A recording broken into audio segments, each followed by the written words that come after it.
Hi, David here, and today I'm going to show you how to build this tanky macropad that can make things easier when it comes to productivity. It has a nice mini OLED screen, uses a tiny microcontroller, and is compatible with a very easy to use software called VIA.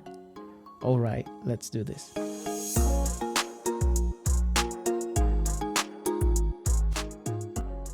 First, for those who don't know what is a Macropad, it's a compact keyboard designed to provide quick access to customized functions, shortcuts, and macros that you can program using code, or in this case, you can also use an online program. It typically has a small number of keys and occupies little space, making it ideal for streaming tasks and enhancing productivity, especially for users who require frequent access to specific commands or actions. In this video, we are going to focus on how to build one, but if you want to know how to use VIA, find another video here where I explain it. Okay, let's talk about the components you need.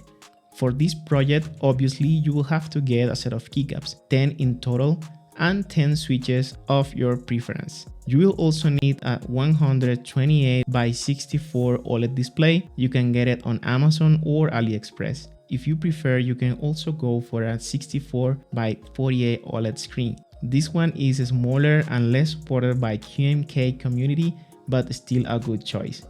I have created two different 3D models, so you can use either of those. I will leave the links on the description. Now talking about the microcontroller, I decided to go with this very small but powerful board by Waveshare. It includes a built-in 2040 Raspberry chip, which is the same one the Raspberry Pi Pico has. So in other words, it has the same power but in less space, has a USB connector, and has a bit less pins. Okay, now for the keyboard case, I used the model created by this user on YouTube, which I modified on Tinkercad, since the original model uses just LED lights, and in this case I wanted to use an OLED screen. The original project is also great if you want to check it out. In addition, I experimented with 3D printed threads to avoid using metal inserts. I tested various sizes to find one that isn't too big or too small, ensuring durability. However, I have to warn you that since these are made of plastic, they are of course not that strong as metal, so I recommend not using 3D printed threads if the mechanism involved on your project will handle considerable pressure. So for example, in this macropad, if you already turn the thread at that point, you cannot turn it more. Don't keep it turning because it will break. Some other parts you will need is of course wire, a soldering iron kit, a glue gun, and a digital tester. I recommend using fixed copper wire instead of those that are flexible, because in my opinion can help you solder easily, and since you can fix them in your desired position, you can make everything look a bit more organized overall.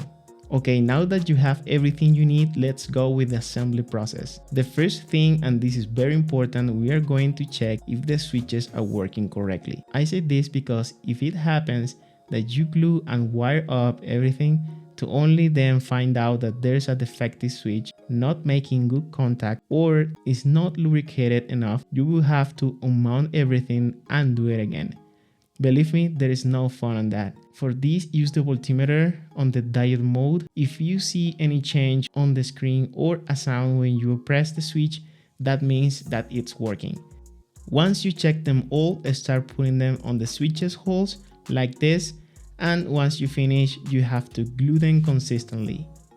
I recommend adding a lot of glue since you will probably want later to try out and change keycaps. And if you don't add enough glue, the switches will easily pop up. Of course, try to not add glue on the pins blocking them, because that will make your job much more harder later when soldering. Next, put the OLED screen in place and glue it generously. Be careful to not block the pins though. Then place the microcontroller, ensuring that the USB-C port goes as deep as possible. You can use a bit of glue here, but not too much.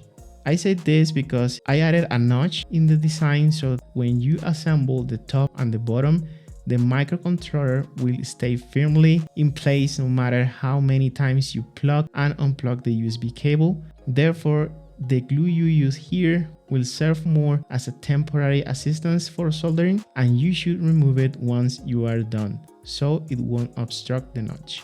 Now we can continue with the wiring. I recommend you start by wiring the pins that go from the microcontroller to the OLED screen. The pin number 0 on the microcontroller should be connected to the SDA pin on the OLED, and the pin 1 on the microcontroller should be connected to the STL pin on the OLED screen. On this 128/64 version, there are clear indications about what pins are these, but in some other cases it might be not clear. In case it's not clear for you, you need to check on the provider documentation. For example, on this other OLED screen where the SDA and the SEL pins are not clear, I found on the provider docs that the SEL is the V1 pin and the SDA is the V2 pin. The OLED screen also needs connection for the 3V and the ground pin. Connect the 3V pin on the microcontroller to the VCC pin on the OLED screen. You can also find it at just 3V as well on the OLED screen. Then pin the ground on the microcontroller to the ground on the OLED screen.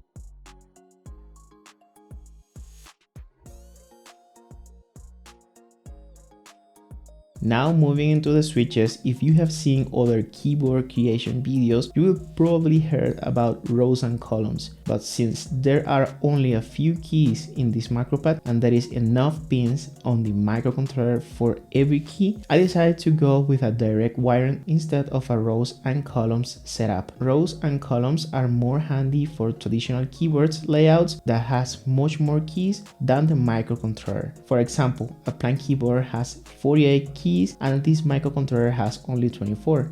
So direct wiring won't work for the blank keyboard using this microcontroller. On this keyboard, direct wiring will make it a lot easier at the end as every key has a dedicated pin. So one pin on the switch will go to the ground and the other to the pin assigned to the microcontroller. Now this brings a challenge. Since every switch needs to be connected to the ground, soldering 10 wires plus the one we already soldered for the display will result in a mess. So to resolve this, wire only one more long wire to the ground and then solder all the switches to it. I put the cable like this all along the case so we can add other wires connected to every switch. At the end, it will look more organized. After wiring all switches to the ground, let's go with connecting the switches to the dedicated pins on the microcontroller. The first one besides to the microcontroller will be connected to the pin 2, then the first on the first column to the pin 3, then the 4, 5,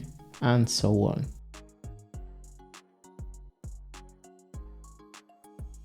Final step, let's clean up a bit with isopropyl alcohol, wait until dry up, and we are good to go. Before closing it and putting the screws, let's upload the firmware. This is pretty easy, just download the file I have on the description for both OLED screen versions. To upload the firmware to the microcontroller, connect the USB cable from the computer to the microcontroller while keeping pressing the boot button. Then release it. After that, you will see a new device connected.